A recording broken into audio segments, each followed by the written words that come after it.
I yield back my time. Thank you, Ms. Sewell. We'll go back to, I'll yield myself 15 minutes and we'll go back to Mr. Gowdy. Thank you, Mr. Chairman. Director Comey, you and I were discussing the felonious dissemination of classified material during the last round. Is there an exception in the law for current or former U.S. officials who request anonymity? To release classified information? Yes, sir. No. Is there an exception in the law for reporters who want to break a story?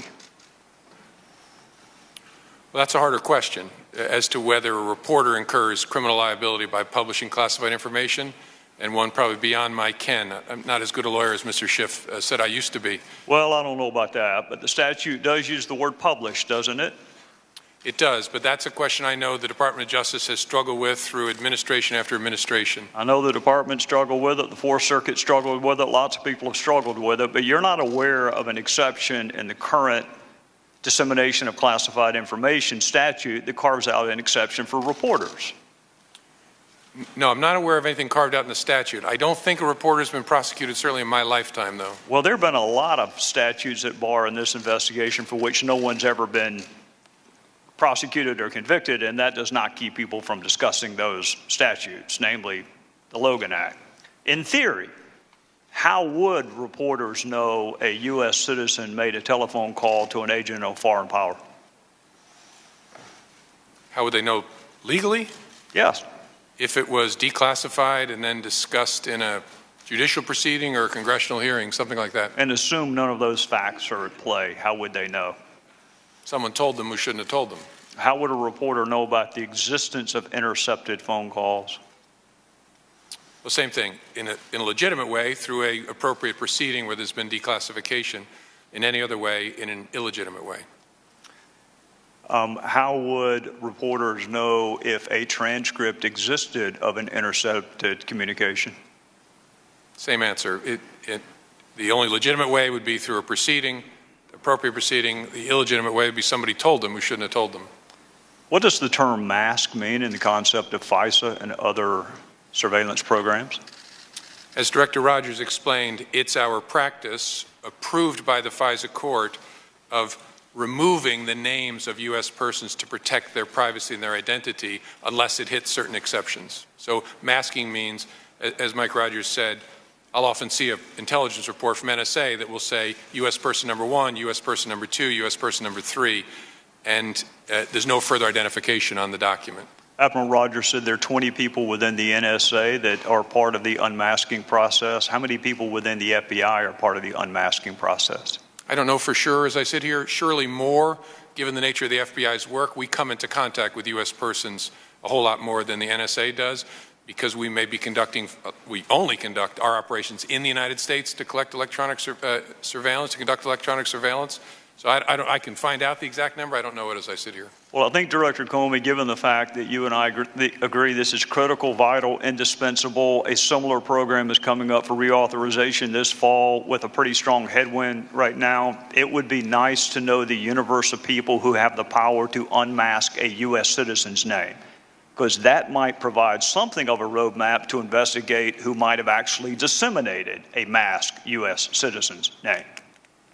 Sure, the number is relevant, but what I hope the American people will realize is the number is important, but the culture behind it is, in fact, more important. The training, the rigor, the discipline. We are obsessive about FISA and the FBI for reasons I hope make sense to this committee, but everything that's FISA has to be labeled in such a way to warn people, this is FISA. We treat this in a special way. So we can get you the number, but I want to assure you the culture of the FBI and the NSA around how we treat U.S. person information is obsessive, and I mean that in a good way. Director Comey, I am not arguing with you, and I do agree the culture is important, but if there are 100 people who have the ability to unmask and the knowledge of a previously masked name, then that's 100 different potential sources of investigation. And the smaller the number is, the easier your investigation is. So the number is relevant. I concede the culture is relevant. NSA, FBI, what other U.S. government agencies have the authority to unmask a U.S. citizen's name? Well, I think all agencies that collect information pursuant to FISA have what are called standard minimization procedures, which are approved by the FISA court that govern how they will treat U.S. person information. So I know the NSA does, I know the CIA does, obviously the FBI does. I don't know for sure beyond that. How about the Department of how about Maine Justice? I mean, Maine Justice, I think, does have standard minimization procedures. All right, so that's 4. The NSA, FBI, CIA, Maine Justice. Does the White House have the authority to unmask a U.S. citizen's name? I think other elements of the government that are consumers of our products can ask the collectors to unmask. The unmasking resides with those who collected the information. And so if Mike Rogers' folks collected something and they send it to me in a report and it says U.S. person number 1, and it's important for the FBI to know who that is, our request will go back to them.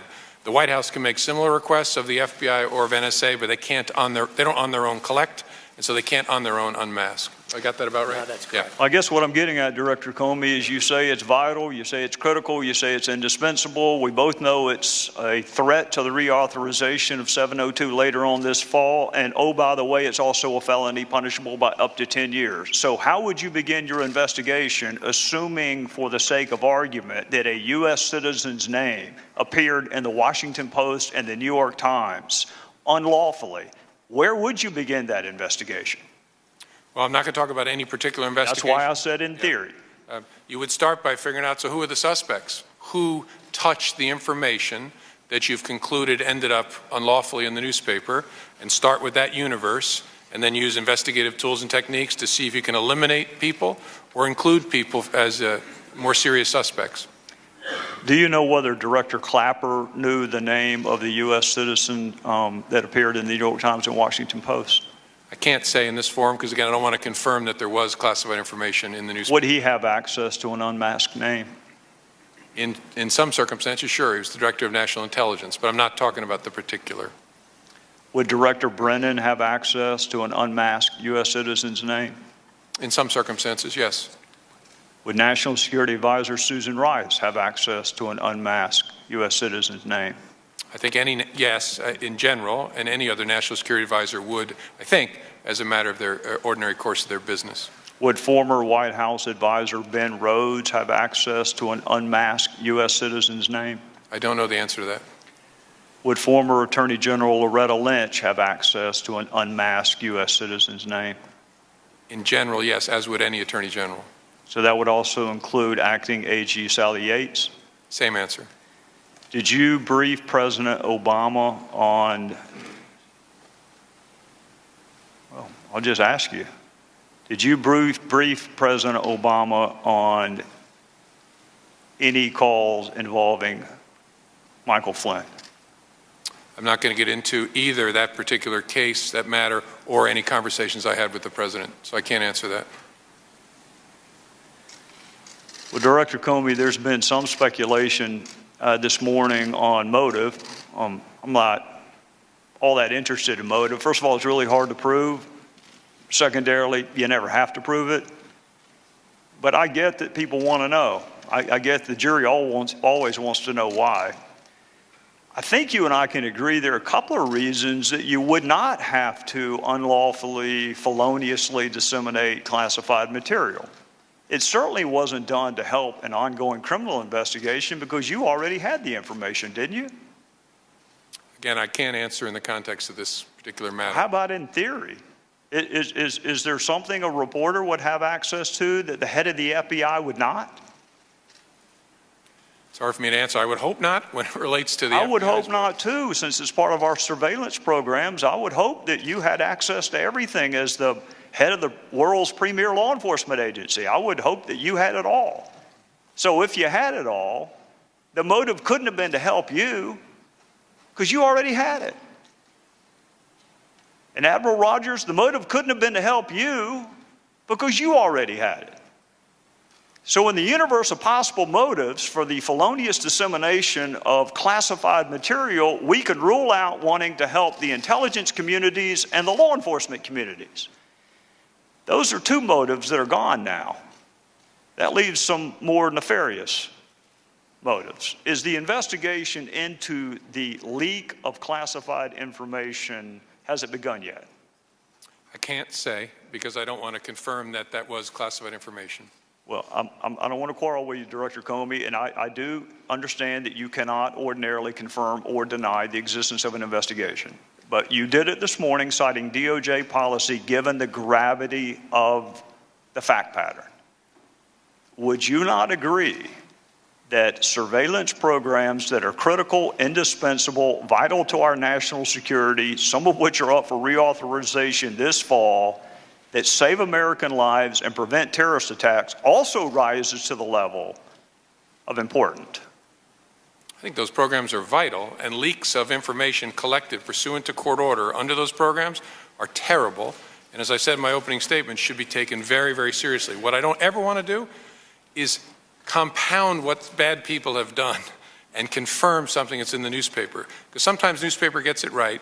There's a whole lot of wrong information allegedly about classified activities that's in the newspaper. We don't call them and correct them either. That's another big challenge, but we just don't go anywhere near it because we don't want to help and compound the offense that was committed. I understand that, Director Comey, and I'm trying really hard not to get you to discuss the facts at bar. But some of the words that appeared in this public reporting include the word transcript, which has a very unique use in the matters that you and I are discussing this morning. That is a very unique use of that word. Wiretap has a very specific meaning.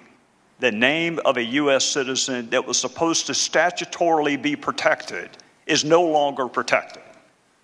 So some of this reporting, let's assume 90% of it is inaccurate. That other 10% is still really, really important. And to the extent that you can rely on the dates in either the Washington Post or the New York Times, we are talking about February of this year is when the reporting first took place. So we're a month and a half or 2 months into something that you and I agree is incredibly important and also happens to be a felony. So I'm just simply asking you to assure the American people, you've already assured them you take it really seriously. Can you assure them that it is going to be investigated? I can't, but I hope people watching know how seriously we take leaks of classified information, but I don't want to confirm it by saying that we're investigating it. And I'm sorry I have to draw that line. I just think that's the right way to be. Well, I'm not going to argue with you, Director Comey, but it is, we're going to discuss a lot of important things today. Whether Russia attempted to influence our democratic process is incredibly important. Whether they sought to influence it is a separate analysis, incredibly important. The motive behind that interference and influence, incredibly important. Our U.S. response, incredibly important. Some of that may rise to the level of a crime, some of it does not rise to the level of a crime. One thing you and I agree on is the felonious dissemination of classified material most definitely is a crime. So I would ask you, and I understand some of the procedures that you are up against, I would humbly ask you to seek authority from whomever you need to seek authority from. Because I'm going to finish the same way I started. This is an agreement between the American people and its government. We, the American people, give certain powers to government to keep us safe. And when those powers are misused, and the motive is not criminal investigations or national security, then I'll bet you my fellow citizens are rethinking their side of the equation.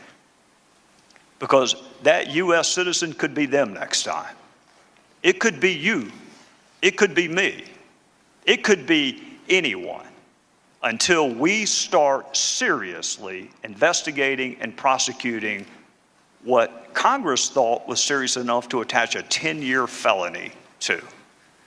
With that, I would yield back, Mr. Chairman. Can I just add a response to what you said? I agree with you, Mr. Gowdy. Two things folks at home should know. First, an unauthorized disclosure of FISA is an extraordinarily unusual event, so be assured we're going to take it very seriously because our trust with the American people and the federal judges that oversee our work is vital. And second, that this conversation has nothing to do with 702. Folks often mix them together. 702 is about targeting non-U.S. persons overseas. Pursuant to the FISA statute, the FBI can apply to collect electronic surveillance in the United States but it's a different thing from 702. The conversation you and I are just having is about this, which is vital and important, but I just didn't want to leave folks confused. Director Comey, you are 100% correct, and I am 100% correct in saying that that is a distinction that doesn't make a difference to most of the people watching television. You are exactly correct. What we are reauthorizing this fall has nothing to do with what we are discussing, other than it is another government program where the people consent to allow government to pursue certain things with the explicit promise it will be protected. So you're right, they're different. But in the eyes of people watching, it is the U.S. government officials leaking the name of a U.S. citizen, and if it can happen here, it may happen there. Trust me, you and I both want to see it reauthorized. It is in jeopardy if we don't get this resolved. Gentlemen, our